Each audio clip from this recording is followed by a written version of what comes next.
And we're live. Good morning. Good morning, Internet.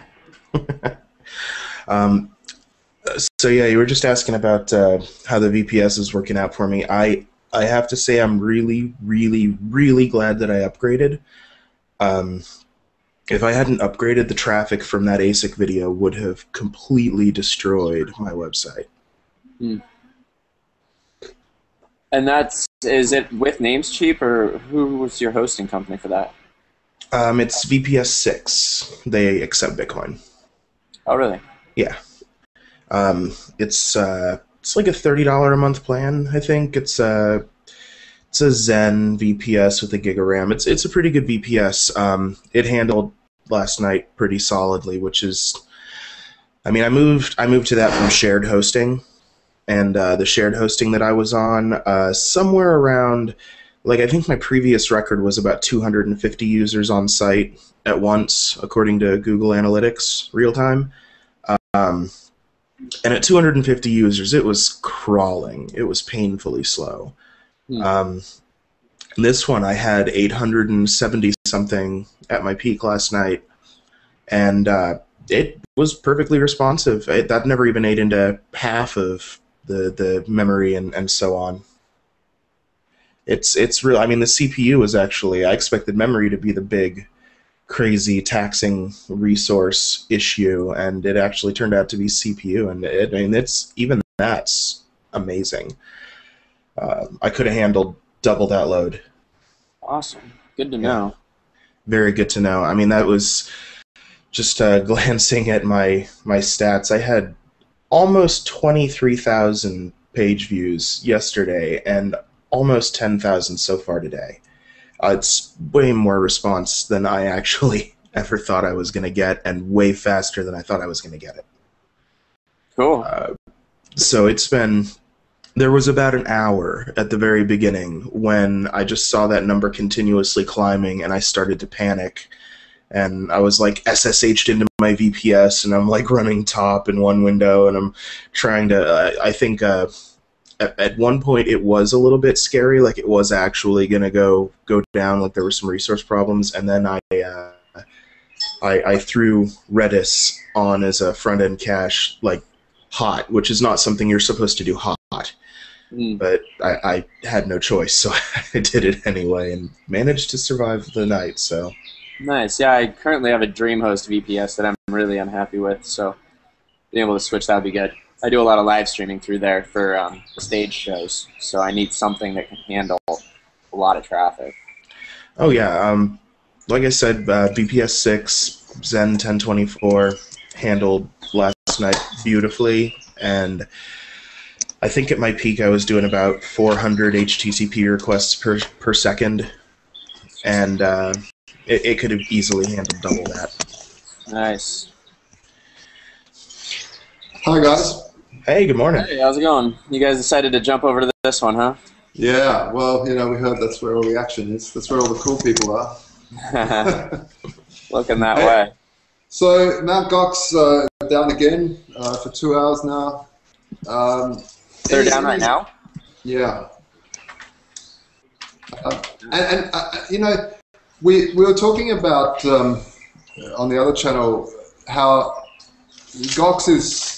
A lot of people are blaming Gox going down for the price dips, and I'm starting to think that's not the case, because now we're getting a lot of these dips and no one's selling, and maybe people are just getting used to and not being so scared of these knockouts of this major exchange, or it's never made a difference and we were literally in a hyperbolic bubble that was just ready to correct a little bit. That sounds pretty realistic. I mean, I've never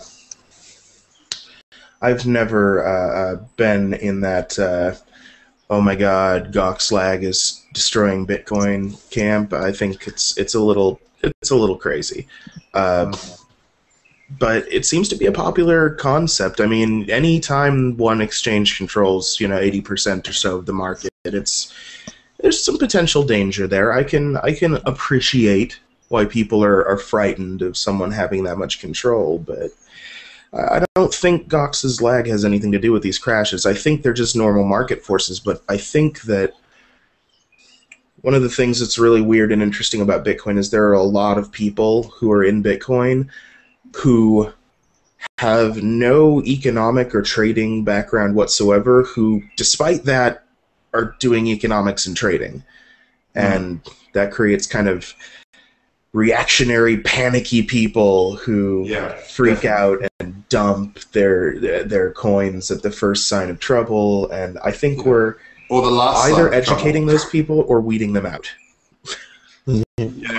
I heard something said about the traders. This was back when 30, when the first crash happened, that people were using 30s trading strategies. Not 1930, 1830. Oh. That's still reading a ticker from... God, BTC down. Sell. I actually have... Operator, put me through to a sell. I actually have thought about getting myself one of those stock tickers and just having it spit out all the different exchange prices. Yeah. But, that's more a style thing. Earth Day, really. Function. Yeah, I think that would be cool on these, like on these major lamestream media broadcasts. So, I really, we were talking also about the connection that's starting to form and has since the uprising of LTC to the $5 mark. We've seen a real link towards Bitcoin, and the link really got solidified during this dip. Seeing the ratio of about 0.024, 0.023, really sort of sticking all the way down, and I thought that was quite fascinating because the hedge out of having everything in one blockchain and being able to hedge in multiple blockchains is quite fascinating. Well, not necessarily just a blockchain-based hedge, but I think there's probably a renewed interest in Litecoin and a couple of the other altcoins, maybe just because of these little guys that are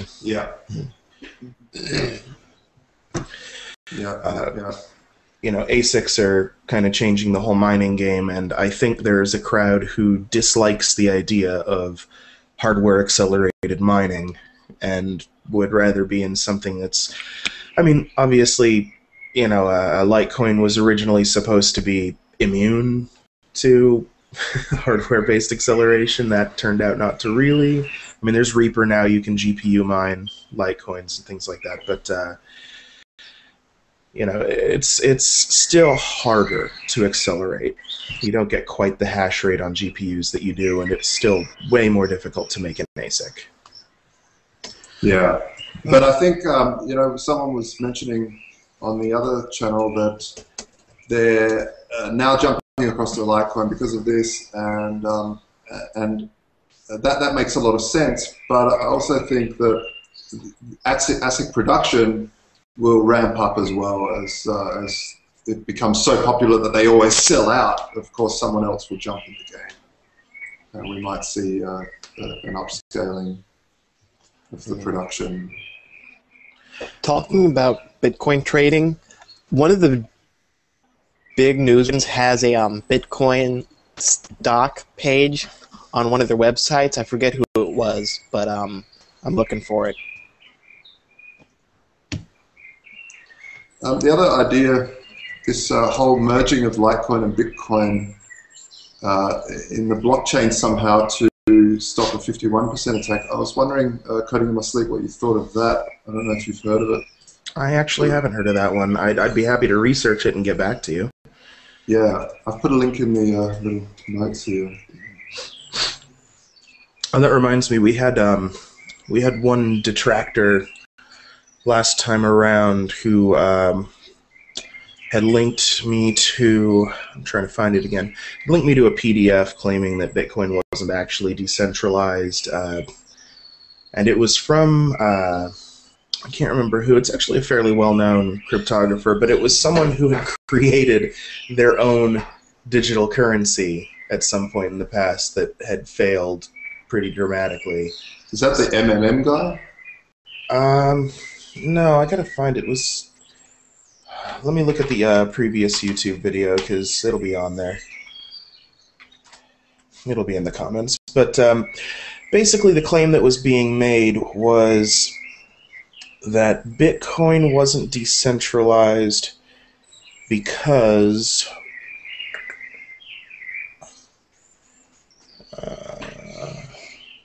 where'd it go? The argument was that Bitcoin wasn't decentralized because there were a small proportion of people who were miners, and the miners were effectively controlling everything, and the end users had no control over it. And I actually, once I read the paper, I immediately spotted that as a common misconception. I think it's an important thing that people need to really understand, is that just like a lot of countries have figured out that it's effective to split your government into multiple parts and have them all be checks and balances against one another, Bitcoin kind of does the same thing. The miners are useless without the end users, and the end users are useless without the miners. If you got all of the miners to collude and decide to do something crazy or stupid, they can create the blocks, but everybody else still has the power to refuse the blocks. And vice versa, if you got everyone using some crazy client that doesn't obey the rules, they can transmit whatever blocks between them that they like, but they still need miners to create the blocks for them. So it's kind of this separation of powers. Yeah, I think. Sorry. Yeah. The thing is, not only can you choose, can a miner choose which blocks, which transactions to accept, you can choose which chain to publish your transactions on, which was, you didn't really notice it in the recent fork, but the only people who had to worry about losing their transactions were the people who only published to a certain chain. So you could also deny a miner transaction fees, not only transactions in general. Right. I mean, both powers require one another. They rely on one another in very intricate ways that, while it may seem like it's not decentralized because the miners seem to have so much power, I think the reason people imagine miners having so much more power is because the majority of people aren't miners. I think if you're an end user, you fear the miners, and if you're a miner, you fear the end users. But there's so few miners, and they're not as vocal. It's a great question here from Bob. Do you want to tackle that one?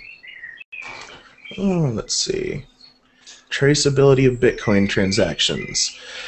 All right, if I buy something that ships by mail, obviously my payment address can be associated with my postal address, but can my payment address also be associated with my wallet and hence all my other transactions? If not, why not? And also my IP address. When you pay someone, does your IP get attached somehow?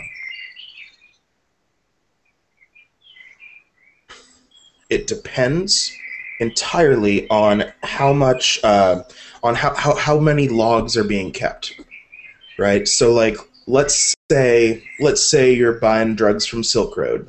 I hate bringing up Silk Road at this point because everyone always does every time there's an interview in the media. But let's say you're buying drugs from Silk Road and you're worried about getting caught. Silk Road obviously is not going to keep very good logs. It's against their better interest to keep very good logs. So if someone manages to figure out that drugs were physically sent from point A to point B, they would still have to figure out, in order to tie the Bitcoin address to your physical address or to your identity, they would still have to figure out what transaction that physical shipment belongs to. If they manage to tie together the physical shipment to a transaction, and they can figure out that this address belongs to you by virtue of that, then yeah, they can tie everything together. Like, I've got a Bitcoin donation address on my website. It's publicly posted. If I do anything stupid with that address, it will come back to bite me because everyone knows that address is me. On the other hand, I can go create a brand new wallet right now that's never been touched by anyone. I can point a miner at it and get brand new Bitcoins that have absolutely no history. And basically, as long as I'm careful and don't do anything dumb, I can go spend those coins with near perfect anonymity. There's always Bayesian attacks, but it's hard.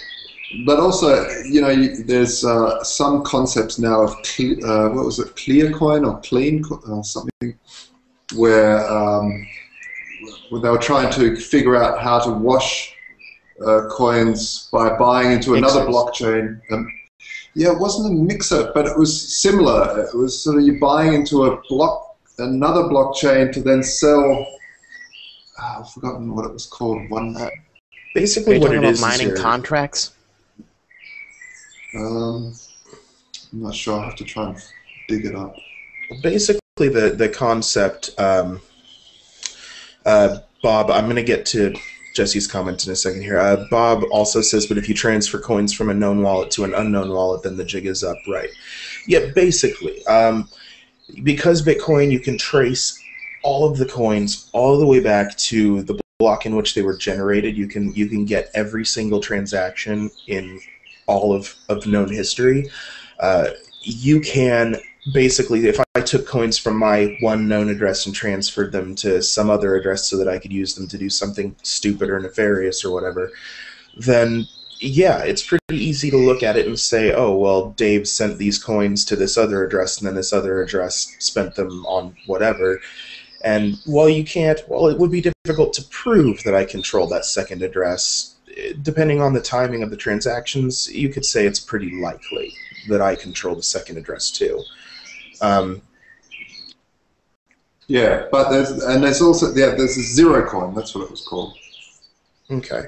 Oh, and then Jesse wants to say, well, first off, he wants to make the point that it's only money laundering if it's $10,000 US or more, technically, in this country. Can't speak for Europe or Canada or whatever, but yeah. I'm in Germany, and it's the same thing here. Same thing? What, 10,000 euro? Cool. Yeah. So it's slightly, exchange rate, I don't remember, but... And then Jesse also said, isn't the easiest way to tie addresses is using change addresses? It depends. The change address vulnerability depends a lot on which client you're using. Like, for example, if I use the blockchain.info e-wallet, I believe blockchain.info's default behavior is if I send coins to person B from address A, if I go from address A to address B, then those coins, every transaction has two outputs, one that contains the amount that was sent and one that contains the change. And all of the coins at a given address have to be spent in every transaction. So if I have 20 coins and I send 5 to person B, then 5 go to address B, and then in blockchain.info, the remaining, the remaining coins, like 15, I think I said originally 20 coins, go back to address A. In the actual default Bitcoin client, it doesn't work that way. It will create a whole new address for you for the change. So address A would be sending 5 coins to address B and 15 coins to address C, and it would be very difficult unless the coin amounts are obvious to figure out which is which. It would be hard to say whether I sent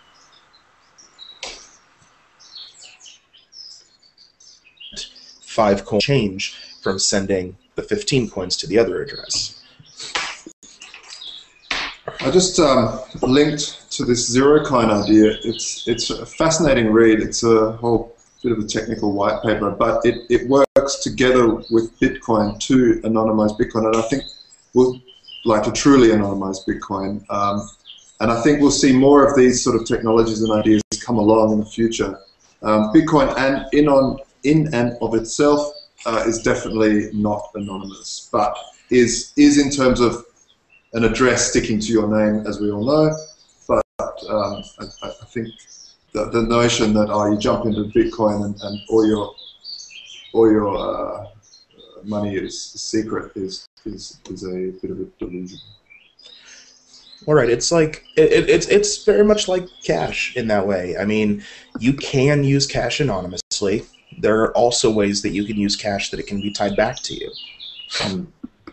Dollar bills have serial numbers. I mean, you go to where'sgeorge.com and see where your money's been, and that's, I mean, obviously that sort of same traceable anonymity. Jesse pointed out that ATMs have cameras. Absolutely, ATMs have cameras, as do most of the places you can spend your dollars. So it can be used in a way that makes you anonymous, but that's not really the default, and that's not necessarily its big selling point and its big function. It is a selling point and a function for a certain subset of people. Yeah. And the other thing that I think a lot of people forget is that all you have to do to anonymize your Bitcoins is to include one single offline transaction. And what I mean by an offline transaction is anything that doesn't appear in the blockchain. If you deposit coins at an exchange, they all hold that in one big central wallet, and then you withdraw coins to another address from that exchange, or you sell your coins and then transfer the US dollars to another Mt. Gox account and use it to buy coins. Anything like that, it's going to be in Mt. Gox's logs, but it's not going to be in the blockchain. And that automatically creates sort of an air gap that's a little bit harder to traverse. Same with buying and selling coins in person. If I sell a bunch of coins and get some money in my bank account and then I go withdraw that money and I call up my buddy Julian, who does the local Bitcoin exchanges here in Vegas, and I say, "Hey Julian, I need to buy $100 worth of coins," and then I go buy from him offline. Yeah, that's another way to effectively clean the coins. Bob, I don't know if you guys have already addressed this, and I don't know what the protocol is for this G Plus hangout, but if I can just ask, have you guys heard of the Bitcoin laundry things? Basically what they are, and you can trace them, it's just way harder, but my understanding is it'll take your Bitcoin transaction, and when the transaction is complete, it'll automatically send it to like 3 or 4 different addresses, which send it to some different addresses and send it back to you somehow. Have you guys heard of this? Do you know of efficacy, anything like that? There's a few of them out there. They're usually called mixers, and that is the basic concept. They usually charge 5 to 10%, and the Silk Road uses it by default. It's a fair which I guess if anyone ever wanted to anonymize their Bitcoins, they could just make a Silk Road account and send it to themselves. But I was just wondering if you guys could speak to the efficacy of that method. It's basically the same as what we were just talking about before. It's if you sort of imagine just a bunch of people who have money of unclear origin and they're not sure whether the serial numbers on their dollar bills are in a database somewhere. They all get together, they all dump their money into one big bucket, they stir it around, and they pull out bills again. And the chances of you getting your original bills back are pretty small, and depending on...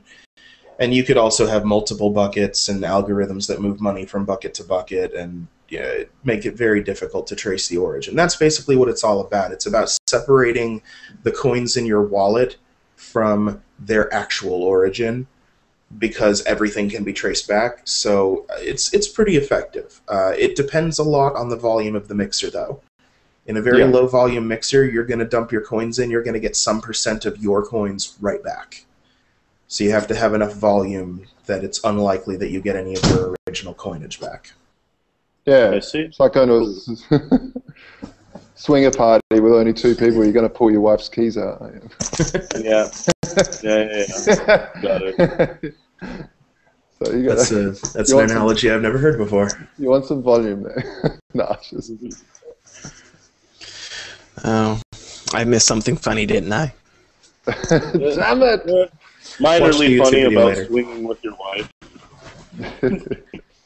Watch the YouTube video later. It'll be good. All right. But yeah, the whole mixing thing it's a fascinating. I think again the free market will discover very good ways of doing this moving forward. Very quickly. I think there's an actual future for mixing within the protocol, because we're already moving around money and we're already using it as a ledger. I think that there could be a lot of it in actual in miners and clients together working together to actually mix coins if someone chooses to opt in. Yeah, Michael Hunt on the YouTube comments actually has a really valid point. He says that Bitcoin laundering services and mixers are basically redundant now, because pretty much everyone who's using coins for nefarious ends has figured out you deposit to Gox or any of the smaller exchanges, or basically any site at all that uses one big wallet to hold everybody's coins, and then you withdraw and you've put that air gap in between, and that's really all you need for some reliable degree of anonymity. If you're super paranoid, take go to like the name parking Namecoin exchange and buy some name coins with your bitcoins, send them over to BTCE, and then buy some bitcoins with your name coins. I think that's an extremely valid point, is this whole multiple blockchain thing. That's when it'll be very hard to trace. Buying some LTC back over to BTC. I think that'll also... That is very true.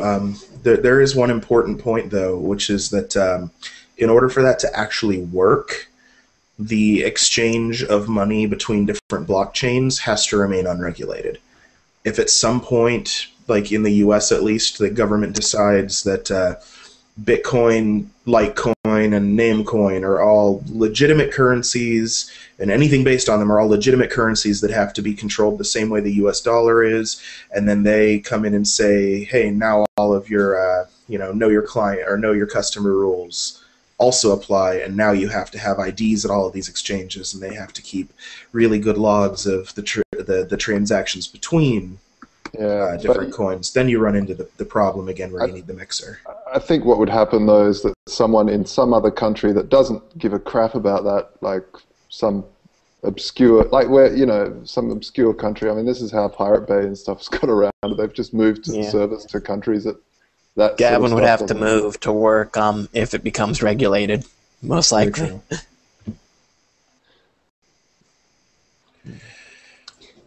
Let's see. That was funny about Go ahead. That was funny about the Pirate Bay, about them spoofing it so they looked like they were hosted in North Korea. Yeah, that was, oh my god. I got fooled with that one. I was like, oh my god, that's unbelievable. Far out. What was their April Fool's thing last year? Didn't they say that they were going to host everything from web servers mounted on remote aerial drones or something like that? Yeah. Wow. I do dig the North Korea thing a little bit more. That was pretty ballsy. Like, yeah, we're just going to host all of our illegal web traffic from the most oppressive informational regime ever. Like, oh, okay. I mean, it makes sense, though, because they're against the West. I mean, I'm sure they'd be game for it. But that's what's great, is that, like, it also has all of those, I guess, opportunities for analysis like that. Like, oh, yeah, it makes total sense. They're against the West and Western governments. But North Korea is the most oppressive regime, like, that I know of. I mean, one of them. It's just hilarious. Like, North Korea probably wouldn't be down with the Pirate Bay. Yeah, Crazy Earnings on YouTube wants to know if we have any more if I have any more news or updates about Butterfly Labs products. I have this thing. That's basically all I've got so far. I'm going to do a teardown video of it as soon as I actually have the spare time. The only other stuff I've seen a couple of things that I'm not technically under like NDA for, but I've basically told people I'll wait until they post to reveal them myself. But basically, what I've seen is like new case designs and things, just because the power consumption issues turned into heat issues, and because of the heat issues, they basically had to step everything up one size in case. So the jalapeno became the single case, and then the single is going to need a bigger case, which they're making now. Oh, you mean I'm not going to have a Nexus 7 with my single? No, not quite that bad. I haven't heard what they're going to do about the mini rig, though. I would imagine that the mini rig is going to present some pretty severe problems if they're going to hit the hash power factor. Yeah. Talking about the Pirate Bay. Yeah, there it is, right there. Hey.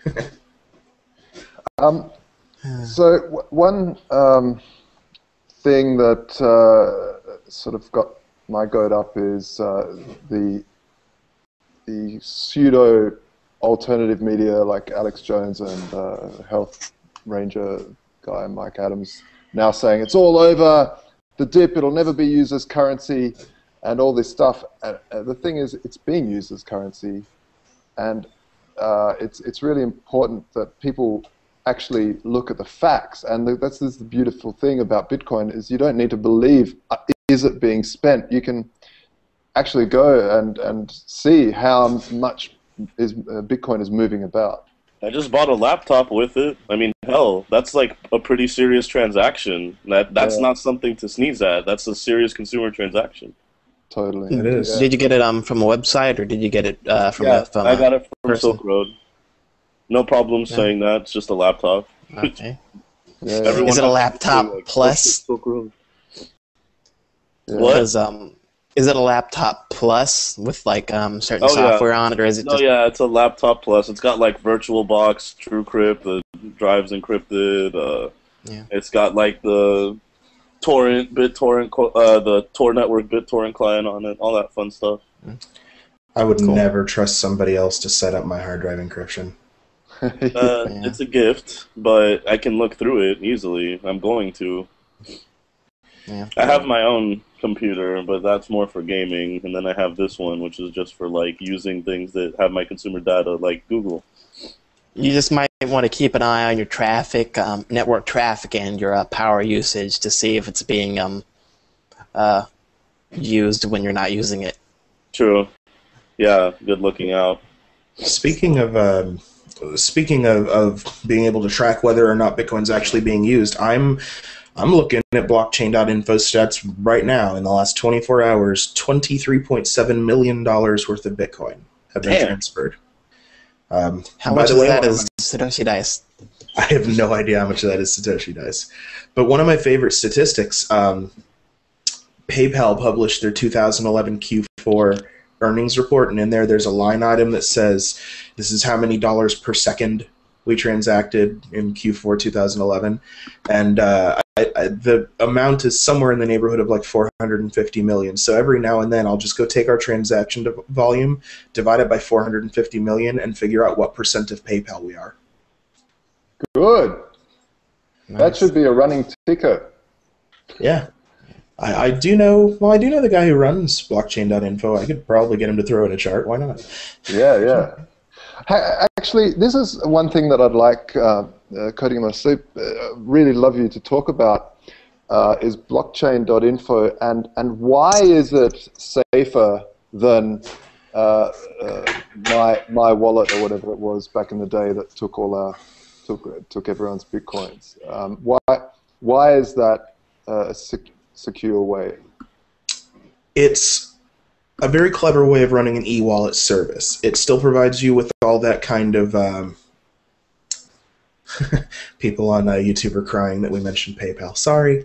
But it's a very safe version of an e-wallet, because the reason all of the e-wallets that we used to use had kind of gone under was basically because they were storing the private keys on their server, and then their servers got hacked and people took the private keys. Every Bitcoin address is actually a key pair. It's a private key and a public key, and you use the private key to spend the coins, and then you use the public key to generate the address that we all know and love. So if they're storing the private key on their site and then someone hacks and gets into their database and steals all the private keys, it's game over. Everyone has those private keys now, or the hackers have the private keys now, and they can spend it. Blockchain.info doesn't store private keys. What they store is an encrypted copy of the private key, and it's encrypted with a passphrase that only you have. So I have my nice big long crazy complex password for blockchain.info, and I go and log in, and they send my browser the encrypted copy of the private key when I need to make a transaction. And then when I enter in my passphrase, it decrypts it, uses it, and it's not decrypted on their side. It's all done in JavaScript. My browser decrypts the private key, uses it, and then immediately wipes it from memory again. So blockchain.info never has access to an unencrypted private key. It's encrypted before it gets to them, and it's encrypted when it comes back to you. And they never have a copy. So they can't be hacked and have all of the private keys stolen because they don't have the private keys to steal.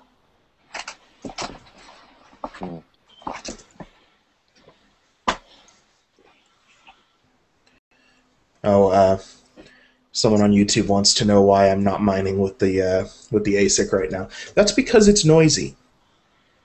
The microphone is about 1.5 feet away from it, and it's not any noisier than the FPGA, but the FPGA was noisy. I would unplug the FPGA when I'd sit at my desk and talk, because the fan noises. Yeah, that's about what it sounds like. Yeah, well, that's because it was what it sounds like. Bob makes a good point. They don't have private keys except for the ones who use easily cracked passwords. Yeah, if your password is a dictionary word on blockchain.info, you're hosed. So make sure you use a really good password. So Gox is still down. Yeah. I'd really love to see a Twitter-style fail whale page, something where people can get, an answer when they're back up. So, something simple. See, this is what I'm finding frustrating is even I don't mind if they have scaling issues because that's just part of something that's this amazing, being part of something like Bitcoin. But simple things like instead of a crappy 502 bad gateway page, have a page where you can enter your Twitter address to be notified when you're back up, or hey, we're over capacity. Something instead of this amateur hour stuff. I find it kind of frustrating. Yeah, that is definitely. I mean, I understand the frustration. I think it could be done a little more professionally, but then again, I can't really speak. I can't. I have no leg to stand on here. If my site goes down, it's a 502 or a 504. Yeah. Just fail page. There's no special. I mean, if anything, that's just a testament to the time we're in Bitcoin's development. It's like it's still somewhat ground level. The infrastructure is not there for nice gateways. Yeah. Well, and it's also a testament to where our priorities are. Like, I would much rather spend the time figuring out how to keep my site alive and not have a 502 or a 504 error than put a nice, pretty picture in place for when it does fail. That's true. But it's happened so often now. That's why I guess I'm saying it is.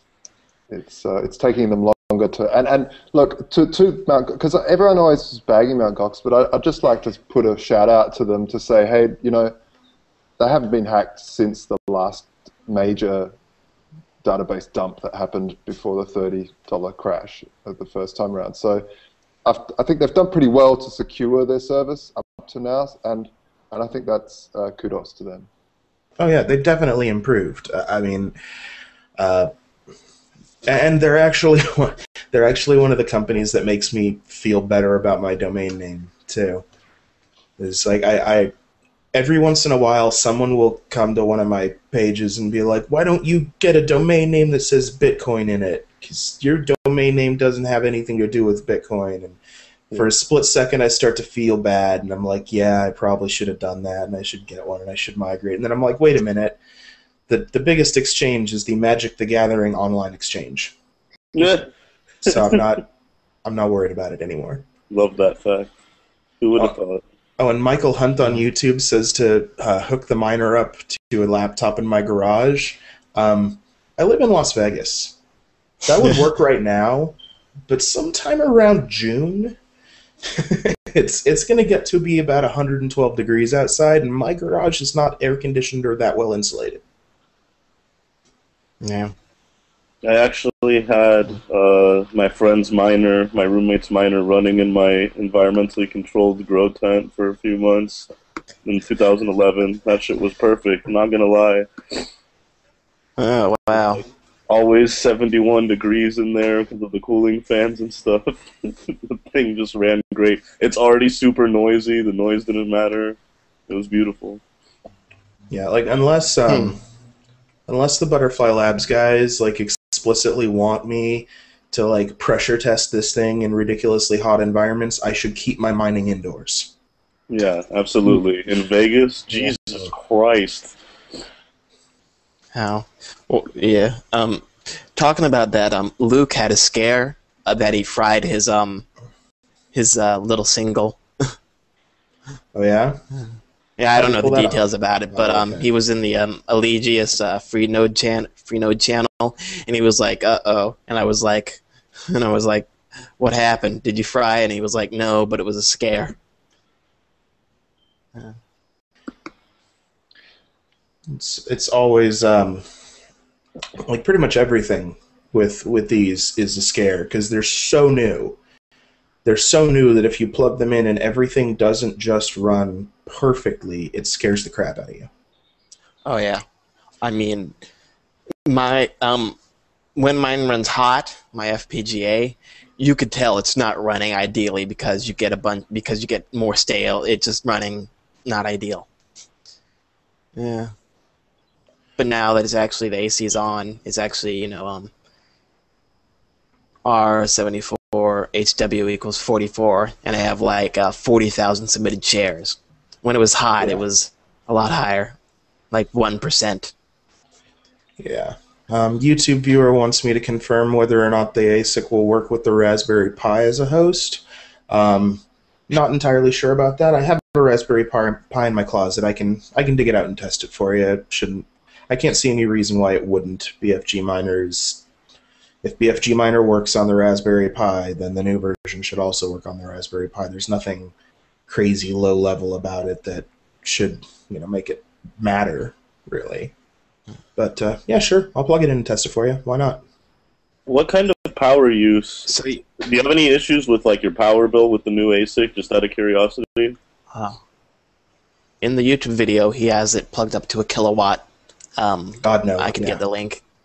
It's 30 watts. Oh, that's it? Yep, 30 watts. Yeah. I've been hearing some crazy ass numbers from people who obviously don't know what they're talking about. Well, No, he has there's- the smallest unit. The the how- jalapeno. Right? So, You but would just get- for comparison's sake, it's not in the case anymore, so it's not pretty. But this was the old FPGA single, 800 mega hash, and it sucks down about 80 watts.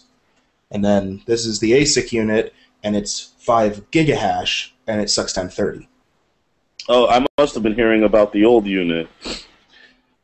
Possibly, I don't know, but yeah, 80 watts for 800 mega hash. I heard 120, which is bigger, but it's way too much. Are you actually running it, the FPGA, like when you're not recording?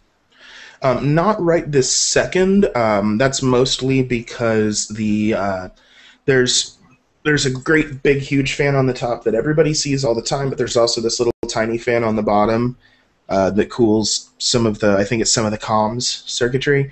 And that bottom fan went out a little while ago. BFL shipped me a replacement fan with the ASIC. I haven't had time to install it yet. So until I replace that bottom fan, it's out of commission.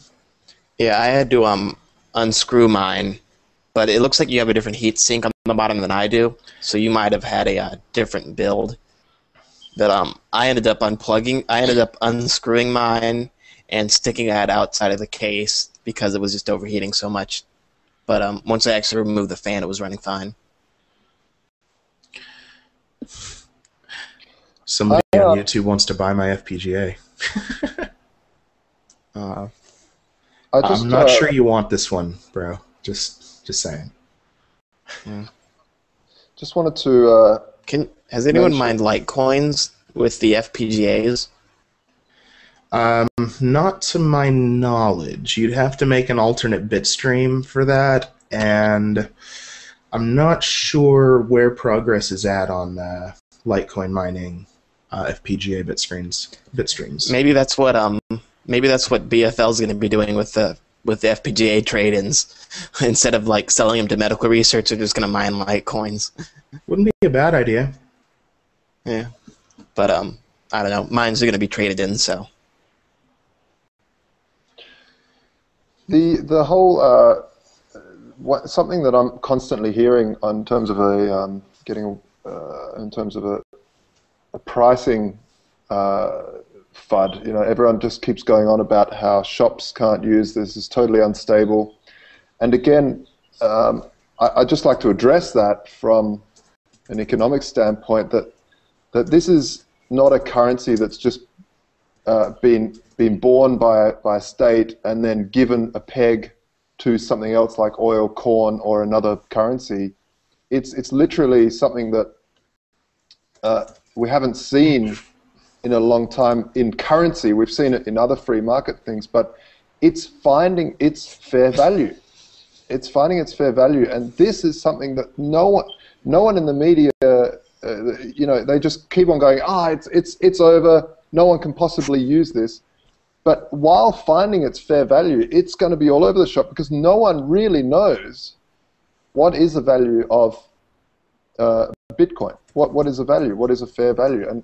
And so I think once we start getting to the volume of where we're starting to trade in micro or mini or whatever they want to call, maybe two decimal points down, 3 decimal points down the line, I think that's when we'll start seeing a little bit more stabilization, as well as other things like Litecoin being able to play into the crossover.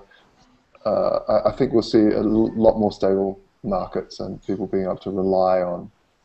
Well, a lot of that's about market depth and liquidity too. It's a lot harder to meaningfully move.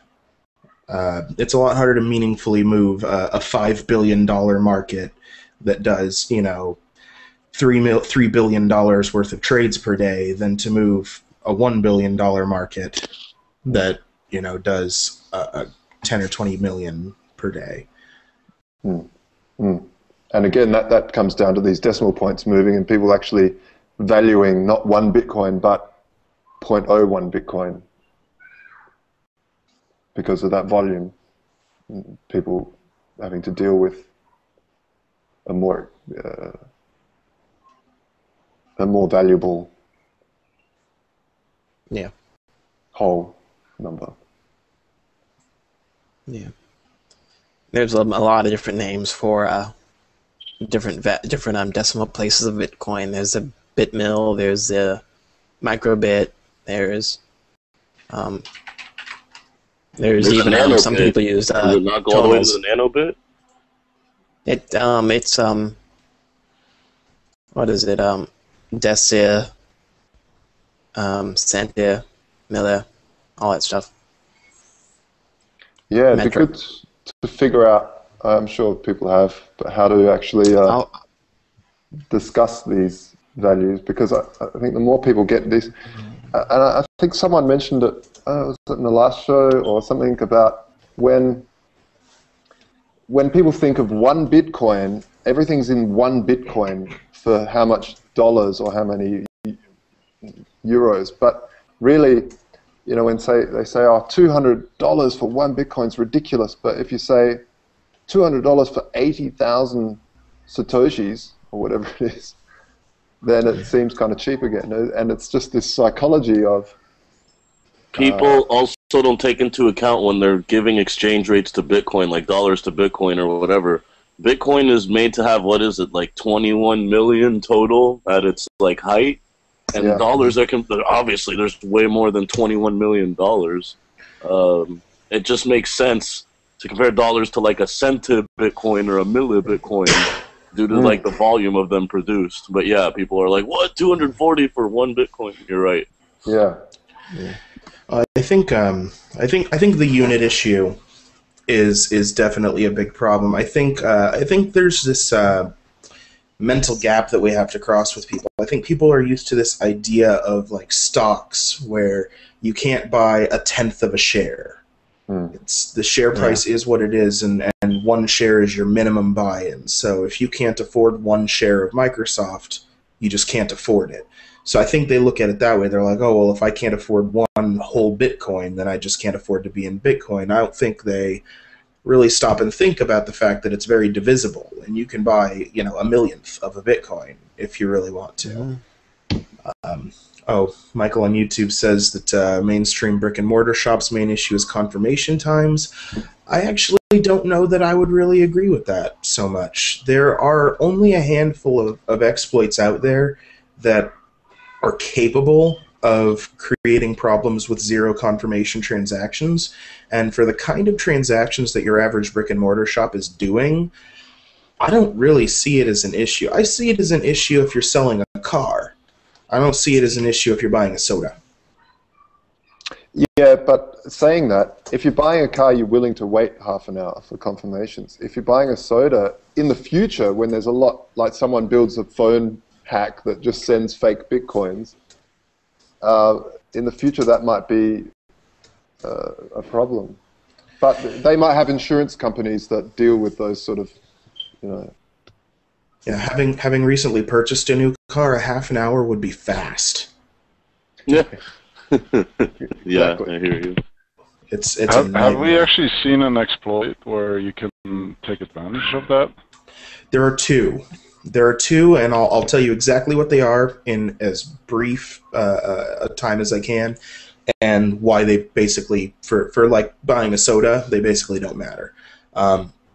Number one is called the race attack. So I'm the clever hacker, and I want to get my $5 transaction for free. So what I do is I get a node in the Bitcoin network, or several nodes if I can, very close in terms of like ping time, in terms of how fast I can get a message to your Bitcoin client. I get as many nodes as I can directly connected to you, and then I get a lot of other nodes way on the other side of the universe in terms of Bitcoin, but all, lots of them, and they're very fast. I send you, the merchant, one transaction, and at the exact same time, from my 2,000 nodes in Russia, I transmit another transaction. You, the merchant, are going to see this unconfirmed transaction immediately.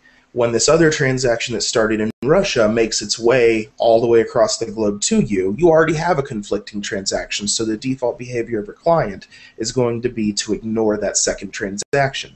Unfortunately, because I broadcast this transaction directly to you from one node, and I broadcast that other transaction to the entire network all at once from several thousand nodes, that transaction is going to be the one that actually makes it into a block. And so your transaction as the merchant is never going to confirm.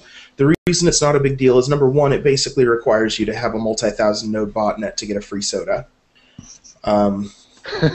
Number two, it basically requires you to compromise the merchant's internal network, which you already, if you've compromised a merchant's internal network, this is probably the least of their problems.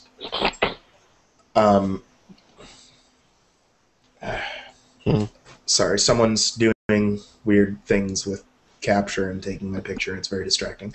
Anyway, so that's not really that big of an issue. And the other reason why it's not really that big of an issue is it takes resources, so it's going to be pretty vanishingly rare. And as long as it's at least rarer than credit card fraud, Bitcoin is still a step up. Yeah. In theory, would it not only take for you to have 6 nodes in Russia close together and 6 nodes here close together, since it takes 6 confirmation? The confirmations don't actually have anything to do with the amount of nodes that are involved. Basically what you're doing is you're trying to, when you're mining, right, you're going to mine whatever version of a transaction made it to you first. If I plug in my ASIC and I'm connected to, say, BTC Guild is sending me work, and that work is based on which transaction reached BTC Guild first. They don't care which one, the majority of the network thinks about. They just care which one reached them first. From the perspective of every client, whichever transaction reaches them first is the valid one. From the perspective of the blockchain, whichever transaction makes it into a block is the valid one. So all you really care about is getting your transaction, is getting your version of the transaction to the miners very, very quickly, but getting an alternate version of that transaction to the merchant more quickly. I see. Okay. That's why they call it the race attack. You're basically racing against the network. Yeah. Well spoken. I had a question about exactly The other how one- miners get transactions. Basically, what a miner is doing is they're taking a particularly formatted list of all of the transactions that have occurred in someone's Bitcoin client, and they're adding some random value to that, and they're performing 2 rounds of SHA-256 hashing on it, over and over and over and over and over again. So basically, the way they get transactions is they get a specially formatted list from some Bitcoin client somewhere, or some piece of software that's putting out a list in the same format as the Bitcoin client. So somewhere there is a Bitcoin client that has received transactions in a particular order, and that Bitcoin client is going to determine what work the miner is actually doing. So that's why you have all those nodes in, let's say, Russia, because you might not know exactly which of those clients the pool is using, but you want to make sure that they get there. Right, and saying in Russia might not have been the best example, come to think of it. You'd really want your nodes to be distributed all over the world so that you have really, really fast time to every single possible miner. You just need to make sure that no matter how well distributed that network is, you have at least one node that's going to get the transaction you want the merchant to see to the merchant faster. Yeah. Like, you want that node to be on their local network, directly connected to them. The other attack is way more expensive, way more ridiculous, and I don't see it as being a problem for small transaction brick and mortar type stuff. And again, if you're buying a car, you're willing to wait a half an hour or much, much, much longer. That's the Finney attack. The basic idea of the Finney attack is, I'm a miner, I pre-mine a block, right? So, like, the way mining normally works is my Bitcoin client has the list of transactions, it sends it to my mining software does its thing, and when it finds a block solution, when it finds something with the right hash value, it transmits that back to my client in a special way, and my client then broadcasts that to the whole network. And the whole network gets that copy of that block, and that is the moment, unless there's a fork, that is the moment at which those transactions become confirmed and known valid, and then other blocks get built upon that. So the trick with the Finney attack is that you just don't release your block solution right away. You hold on to that block solution, and then you go and make a purchase. Now, in the block that you've pre-mined, you have included a transaction where, like, I have address A, and I'm going to send all of the money in address A to address B, which I also control. And that's going to be in the block. Now, I mine that block, I find the solution, and then I hold on to it. Then I go make a purchase somewhere else with the funds from address A. They send me whatever they're going to send me with my 0 confirmations, and then I release the block. And that will prevent their transaction from ever confirming, because no miner is going to accept it because it's already in a block. By the time the miners start trying to put it into a block, they're going to look at it and say address A has no balance, so this is an invalid transaction. And that's not really feasible because it's incredibly expensive to mine a block, and mining a block gives you, I don't know, a 5-minute window on average, if you're lucky, before someone else releases the solution to a block. So you'd have to be... It's powerful. It is very powerful, Certainly. but you'd have to be buying something with 0 confirmations that is worth the cost of mining and withholding a block. Yeah. And potentially losing the reward from that block, too.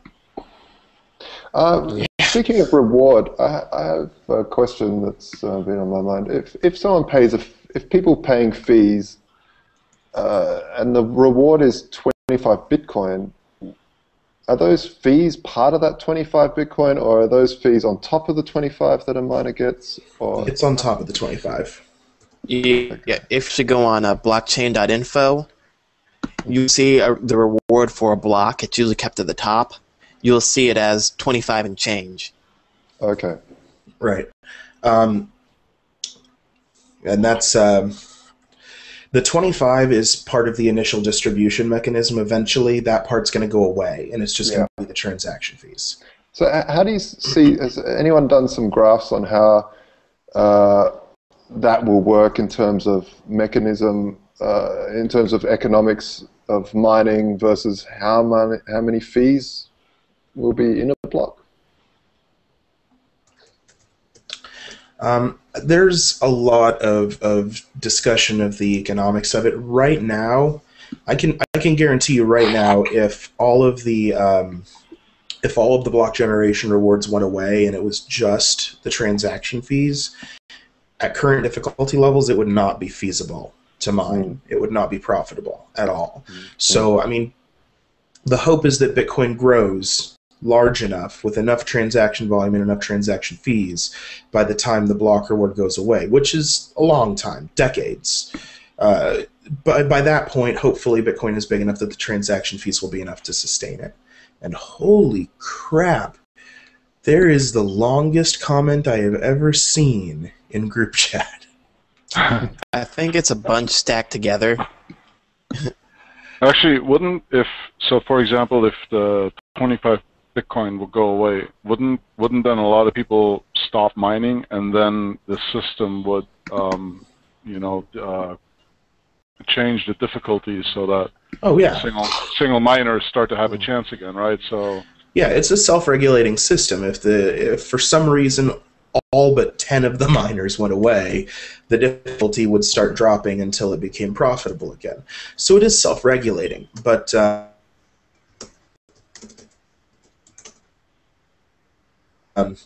from the perspective of using Bitcoin, you want the difficulty to be high, because the higher the difficulty is, the more people are mining, and therefore the more expensive things like Finney attacks actually become.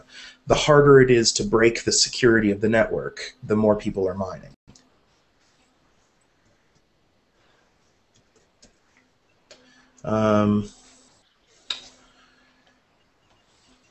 Oh geez, someone on YouTube asked me what I think over the next 4 years, what do I think the direction of Bitcoin will be? Do I think more places will start using it, and do I think governments will try to regulate it? 4 years is a long time, man. Most of the time, I'm not sure what's going to happen over the next 4 days or 4 hours. Let alone the quarter. Yeah, exactly. But I mean, I'm optimistic. I wouldn't be in this if I weren't optimistic. I think we're going in the right direction. I know that in my area, at least, adoption is increasing, including brick and mortar. You know, I just went out last week and got myself some nice German food with Bitcoin. There's lots of places that are starting to accept it in Vegas now. And by the way, it feels really surreal to use military-grade cryptography to pay for schnitzel.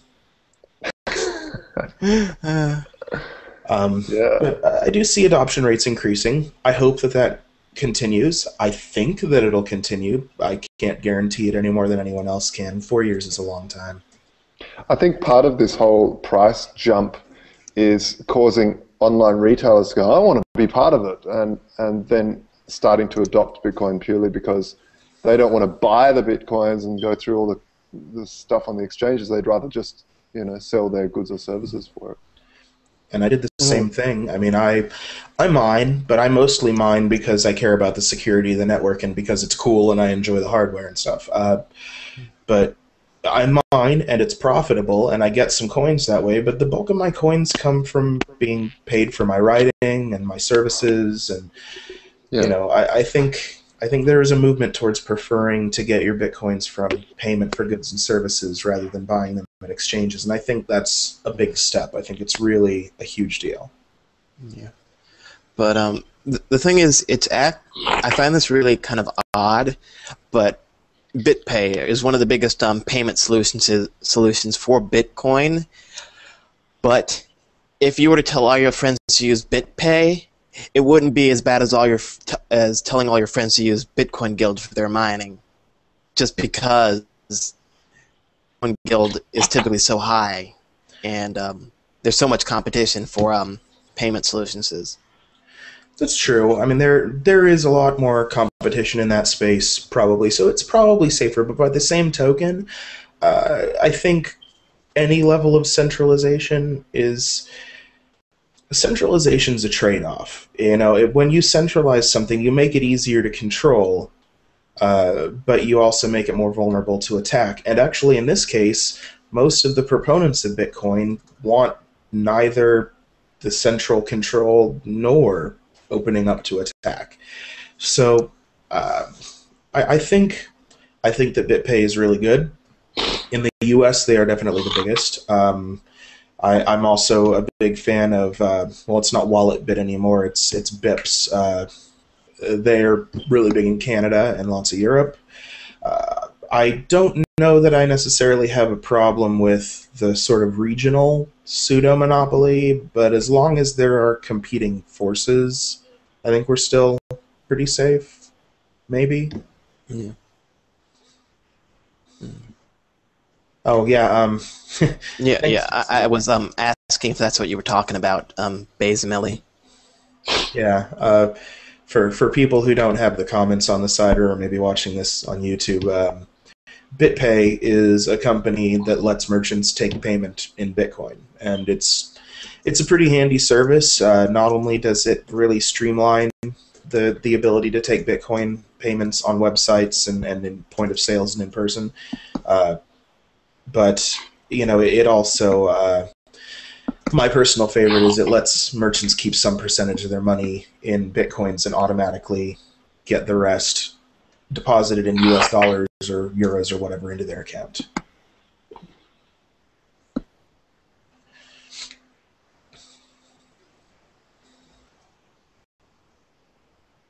Also wise. Okay. It's, you know what, just, he's asking, why is my name Bezimeli? This YouTube name sharing thing is annoying. It's the Google real name thing, man. Just Google it. It's a whole issue. It's asking about a way to send Bitcoin using sending private keys rather than transactions. Okay, this is actually, you can do that. You can absolutely do that. There are risks, there are issues. You need to be aware of them before you do it. First off, if I'm sending a private key to Jesse, we'll say, if I'm sending Jesse a private key, then the problem is I also know that private key. Jesse has no way of confirming that I am going to be honest and never use that private key. So you absolutely have to take that private key and sweep all of the funds into a new address. It is a non-optional thing. The only way that becomes optional is if you're using something like the Kasaskias physical Bitcoins, where there's like the tamper-evident holographic sticker on there, and people have taken security measures to make sure that if the private key has been revealed, you'll know it. There are also mechanisms that Mike Caldwell, the guy who does the Kasaskias physical Bitcoins, has developed, where you can have multiple private keys that can join into one private key that correspond to an address. That it's complicated crypto, man. I don't even really understand it, and I'm neck deep in this stuff on a daily basis. But there is a way to basically create like a two-part private key where you have to know both parts to create an address. And so each of you could hold one half of the private key, and it's like an escrow thing, where when escrow is done, you send one half of the private key to the other guy, and then he gets to make the real private key. Yeah, Jesse says he's using some elliptical curve math to do that. I've got a fair grasp on elliptical curve crypto, but not that deep. My math skills are okay, but they're not that great. And yes, there is a way that you could encrypt a private key so that you don't know it. That's what he's asking. You could pretty easily, write some software that'll generate a private key and send, an encrypted copy of it to someone else and just have it never display the key to you. But then there's the fact that that key was held in memory on your computer at some point. So you could write a program that exploits that program and peeks into memory and steals the key. Yeah. Exchanging, basically at that point what you're doing is you're taking the public-private split key encryption that Bitcoin uses, and you're downgrading it effectively to the same level of security as symmetric cryptography. And there are ways to exchange keys safely in symmetric cryptography, but I don't know that anyone's ever developed a way to exchange symmetric keys like that in such a way that the party sending the key can't know it. I've never heard of that being a thing. There is definitely something to be said about, the ability to pass around private keys. When I do my in-person Bitcoin exchanges, I usually put the coins on a paper wallet and hand it over to Julian if I'm selling. And, sometimes he'll go the other way around. He usually just uses a phone client, though. So, there's something to be said for that ability to use the private keys that way. But I don't know that I'd ever feel comfortable sending them over the internet or anything like that. Why don't you guys take over for a minute? Someone is knocking on my door. I'll be right back. I actually don't have a smartphone, so using a phone to do my transactions in person is actually quite annoying for me. There has to be Wi-Fi for me to use the clients I have on my iPod. But even using a paper wallet would be kind of annoying for me because it would be I wouldn't know exactly how much change I would need to bring for the transaction. Yeah, that would be a pretty tough one. First off, no smartphone. Come on, man. I work retail. It's not the best. I'm just gonna just real quick. Got this one on my desk. I got this one on my desk. I got this one on my desk. This one on my desk. I think you should send him one. Yeah, here. You want an original HTC Incredible complete with EFF sticker? How much? I'll talk to you after the broadcast. Don't worry about it. But the knock on my door, by the way, that was my wife, aka manager, informing me that I have run over my time limit for the day. I have other things that I am required to do. So, you've given us an extremely well-spoken insight into a lot of Bitcoin-related issues, my good man. Well, thank you very much, sir. I think I have time for one last question, if someone wants to toss it out there. Just one more. Damn, I had one, lost it. The pressure too much. Okay, well then I'll take this one from YouTube because it's a good one. Amos asks, is there a risk that Kasaskias is holding on to the private keys in the Kasaskias coins? Okay. Originally, yes. Because originally, he was generating a private key address, and there was totally the possibility that he could have just kept a list of all the private keys and then spent all of your money and run away with it. He's proven to be a very trustworthy guy. His real information is out there, so if he were to do something like that, he's opening himself up to lawsuits because Mike Caldwell is now a known legal entity that we can go sue.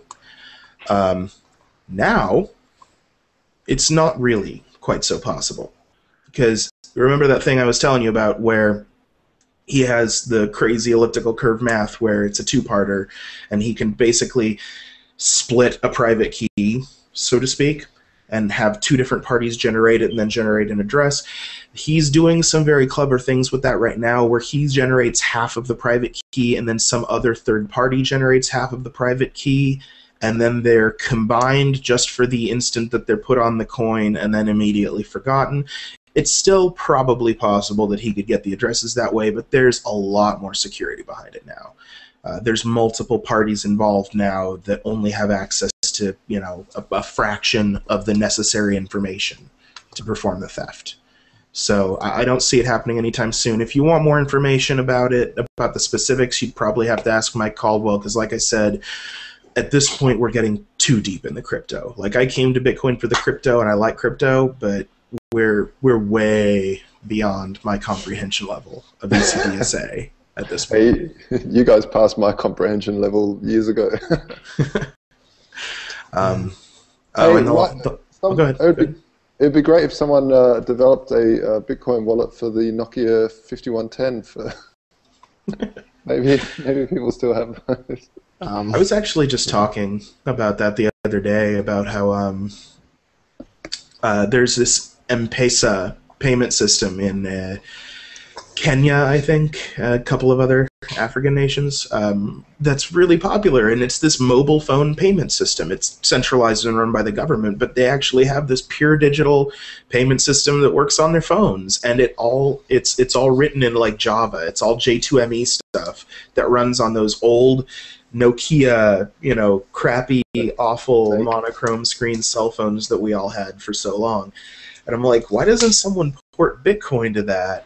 Yeah. And we have this whole network of people who already have the devices, are already used to doing all of their payments with their cell phones. Just port it. Word up. Yeah. I heard that certain parts of Eastern Africa, where where the government might not necessarily be that strong, some parts of it actually have the strongest networking compared to the West, I heard, which is kind of odd if you think about it. Yeah, I can't claim to know anything about that. Last one I'm going to address before I gotta step out is someone wants to know when my next show is. I have absolutely no idea. I think that this thing that we're doing right now is like a regular Sunday morning thing. I can't guarantee that I'm actually going to want to get up in the morning on my weekend every weekend. So I may not be back next weekend. I might be back next weekend. I do. Jesse wants to know if I do any podcasting. Yes. I kind of assumed, but I had to ask. At the moment, nothing Bitcoin related. I'm actually just doing kind of a general geeky, nerdy comic book movie mashup kind of thing called Codex Nerdicus with a buddy of mine who's actually coming over this afternoon to record another episode. I think I'm going to try and get him to talk about Bitcoin this next episode. I'm going to send some websites to everybody. I'm going to put it in the description on the YouTube video as well for that and for Coding in My Sleep. I am also part of the Daily Bitcoin podcast, even though I haven't actually recorded anything for them yet. I'm part of that group, and I'm trying to record stuff for them. It's just a matter of finding time. I've had a lot of projects just kind of crop up very suddenly, overnight. Yeah, I know that feeling. Yeah. So I think that's all the time I got today. I'm going to turn off video for a second here and just drop some links into group chat so everybody has them, and then I'm going to end the broadcast and step away. I think the hangout continues after I end the broadcast and leave. I'm not sure. So if I'm about to disconnect everybody, sorry. Have a good one, everybody. Yeah, you too, man. Ciao. Yeah, thanks again. Well spoken. If anyone has any questions, I could see if I could try to answer them. I'm not much into code or cryptography. I'm more of a fan of it, but I can answer any questions you have about Bitcoin in general, and I'll be right back.